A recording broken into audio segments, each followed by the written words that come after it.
Hi, പുതിയൊരു വീഡിയോയിലേക്ക് എല്ലാവർക്കും സ്വാഗതം. നമ്മൾ ഇതുപോലെയുള്ള സിൽവർ കോട്ടിങ്ങുള്ള പേപ്പറുകൾ നമുക്ക് കടകളിൽ നിന്ന് കിട്ടും. ഇത് ബിസ്ക്കറ്റ് വാങ്ങിയപ്പോൾ കിട്ടിയതാണ്. ഇതിൽ വെച്ചിട്ട് നമുക്ക് ഒരു ബോട്ടിൽ ക്രാഫ്റ്റ് വർക്ക് ചെയ്തെടുക്കാവുന്നതാണ്. അപ്പോൾ ഞാൻ ഈ ബോട്ടിൽ ക്രാഫ്റ്റ് വർക്ക് ചെയ്യുന്നതിന് വേണ്ടി അതിൽ നിന്ന് ഒരു പീസ് പേപ്പർ എടുത്തതിന് ശേഷം സ്ക്വയർ ടൈപ്പായിട്ട് ഒരു ചെറിയ പീസ് കട്ട് ചെയ്തെടുത്തു. അത് കട്ട് ചെയ്തെടുത്തതിന് ശേഷം അത് രണ്ടായി മടക്കി വീണ്ടും അത് ഇതുപോലെ നാലായി മടക്കുക. അതിനുശേഷം അതിൻ്റെ കോർണർ ഭാഗം അങ്ങനെ ഇതുപോലെ മടക്കിയതിന് ശേഷം കോർണർ ഭാഗം ഒരല്പം കട്ട് ചെയ്ത് കളയുക. അതിനുശേഷം രണ്ട് തുമ്പും ഒരു ഓവൽ ഷേപ്പിൽ കട്ട് ചെയ്തെടുക്കാം. അപ്പോൾ അത് നമുക്ക് ഇതുപോലെ ഒരു ഫ്ലവർ ഷേപ്പിൽ കിട്ടും. അതുപോലെ കുറച്ച് ഫ്ലവേഴ്സ് നമുക്ക് കട്ട് ചെയ്തെടുക്കാം. അതങ്ങോട്ട് മാറ്റി വെച്ചതിന് ശേഷം വേറെ ഒരു ചെറിയ പീസ് എടുത്തതിന് ശേഷം അത് രണ്ടായി മടക്കി അതിൻ്റെ ലീഫ് കട്ട് ചെയ്തെടുക്കാം നമുക്ക്. അപ്പോൾ നമുക്ക് അതുപോലെ കുറച്ച് ലീഫ് കട്ട് ചെയ്തെടുക്കാം. അതിനുശേഷം ലീഫ് മാറ്റി വയ്ക്കാം. അതിനുശേഷം വേറൊരു പീസ് പേപ്പർ എടുത്തിട്ട് അതിൽ നിന്ന് നമുക്ക് ഒരു ചെടിയുടെ ഒരു തണ്ട് പോലെ ആകൃതിയിൽ നമുക്ക് കട്ട് ചെയ്തെടുക്കാം. ഇതിൽ നിന്ന് അതുപോലെ 4 പീസ് കട്ട് ചെയ്തെടുത്തിട്ടുണ്ട് ഞാനിവിടെ. അതുപോലെ ഒരു ചെറിയ പീസ് അതിൻ്റെ അടിയിൽ വെച്ച് കൊടുക്കുന്നതിന് വേണ്ടി ഒരു ചെറിയ പീസ്, അതുപോലെ ഒരു 4 ചെറിയ പീസും കട്ട് ചെയ്തെടുത്തിട്ടുണ്ട്. അതിനുശേഷം ബോട്ടിലെടുത്തിട്ട് നമുക്ക് ആ ബോട്ടിന്മേൽ ഒരല്പം ഗമ്മ് വെച്ച് കൊടുക്കാം.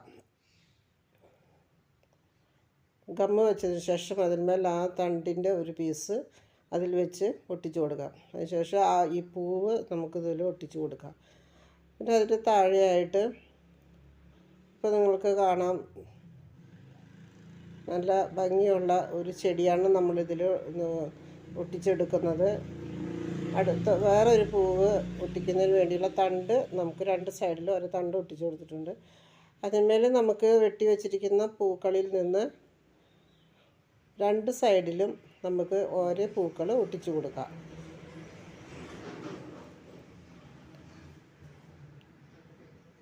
പിന്നെ നമ്മൾ വെട്ടി വെച്ചിരിക്കുന്ന ലീഫുകളുണ്ട്. ലീഫുകൾ അല്പം ഗമ്മ് തേച്ച് നമുക്ക് 2 സൈഡിലും അതുപോലെ ഒട്ടിച്ചു കൊടുക്കാം. നമ്മൾ കട്ട് വെച്ചിരിക്കുന്ന ചെറിയ പീസ് നമുക്കതിൻ്റെ താഴെയായിട്ട് ഒട്ടിച്ചു കൊടുക്കാം. അപ്പോൾ നമുക്ക് ശരിക്കും ഒരു ചെടിയുടെ മോഡൽ കിട്ടിക്കഴിഞ്ഞു. ഇത് നമുക്ക് ആ ഹോളിൻ്റെ സെൻറ്ററുകളിൽ നമുക്ക് ഏതെങ്കിലും ഒരു കളറ്, നിങ്ങളുടെ കയ്യിലുള്ള ഏതെങ്കിലും കളറ് പെയിൻറ്റ് എന്തെങ്കിലും എടുത്തതിൻ്റെ ബാലൻസൊക്കെ ഇരിപ്പുണ്ടെങ്കിൽ ഇതുപോലെ തേച്ച് കൊടുക്കുക. അപ്പോൾ നമുക്ക് ഒരു നല്ല ഭംഗിയുള്ള ചെടി കിട്ടിക്കഴിഞ്ഞു. നമുക്കതിൻ്റെ അടുത്ത് തന്നെ അതുപോലെ തന്നെ ഒരു തണ്ട് ഒട്ടിച്ചു കൊടുക്കുക. പിന്നെ അതുപോലെ തന്നെ പൂക്കളും ഒട്ടിച്ചെടുക്കുക. ഇതുപോലെ തണ്ട് വെച്ച് 2 സൈഡിലും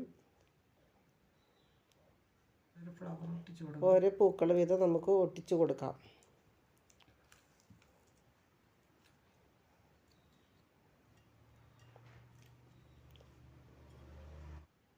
ഇനി നമുക്ക് അതിൻ്റെ അടിയിലായിട്ട് ലീഫ് ഒട്ടിച്ചു കൊടുക്കാം.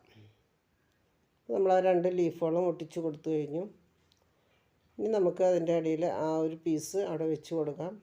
പിന്നെ ആ 3 ഹോളുകളിലായിട്ട് പെയിൻറ്റ് തേച്ച് കൊടുക്കാം. പൂവിൻ്റെ ഭംഗി കൂടുതലായിട്ട് എടുത്ത് കാണിക്കുന്നതിന് വേണ്ടിയാണ് നമ്മളതങ്ങനെ ചെയ്യുന്നത്. സാധാരണ പൂക്കൾ പോലെ തന്നെ. വീണ്ടും നമുക്ക് മറ്റൊരു ചെടി കൂടി അതിൻ്റെ സൈഡിൽ ഒരു ചെടി കൂടി ഒട്ടിച്ചു കൊടുക്കുന്നതിനുള്ള സ്പേസ് ഉണ്ട്. അപ്പോൾ അവിടെ അതുപോലെ തന്നെ നമ്മൾ മറ്റൊരു ഇതുകൂടി ഒട്ടിച്ചു കൊടുത്തു. ആ 3 ഹോളിൻ്റെ ഉള്ളിലായിട്ട് നമുക്ക്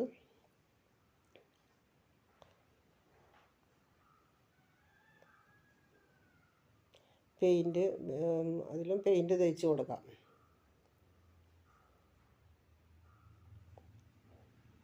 അപ്പോൾ നമുക്ക് 3 ഭംഗിയുള്ള ചെടികൾ അതിൽ കിട്ടിക്കഴിഞ്ഞു. പിന്നെ ഈ കുപ്പിയുടെ മുകൾ ഭാഗം ഭംഗിയായിട്ടിരിക്കുന്നതിന് വേണ്ടി ഒരു പീസ് അവിടെ ഒട്ടിച്ചു കൊടുക്കാം. പിന്നെ അതിൻ്റെ താഴ്ഭാഗം കണ്ട് ഒരു പീസ് ഒട്ടിച്ചു കൊടുക്കാം. അതിൻ്റെ താഴെയായിട്ട് മറ്റൊരു പീസും ഒട്ടിച്ചു കൊടുക്കാം. ഏറ്റവും താഴെയായിട്ട് ഒരു പീസും കൂടി ഒട്ടിച്ചു കൊടുത്തു കഴിയുമ്പോൾ നമ്മൾ ഉദ്ദേശിക്കുന്ന ബോട്ടിൽ ക്രാഫ്റ്റ് വർക്ക് പൂർത്തിയായിരിക്കുകയാണ്. അപ്പോൾ നിങ്ങളുടെ കയ്യിലുള്ള ഇതുപോലെയുള്ള പേപ്പറുകൾ കിട്ടിക്കഴിയുമ്പോൾ അത് എറിഞ്ഞ് കളയാതെ ഇതുപോലുള്ള നല്ല നല്ല ക്രാഫ്റ്റ് വർക്കുകൾ ചെയ്തെടുക്കാൻ സാധിക്കും. നിങ്ങൾക്ക് വീഡിയോ ഇഷ്ടപ്പെട്ടെന്ന് കരുതുന്നു. ലൈക്ക് ചെയ്യുക, ഷെയർ ചെയ്യുക, സബ്സ്ക്രൈബ്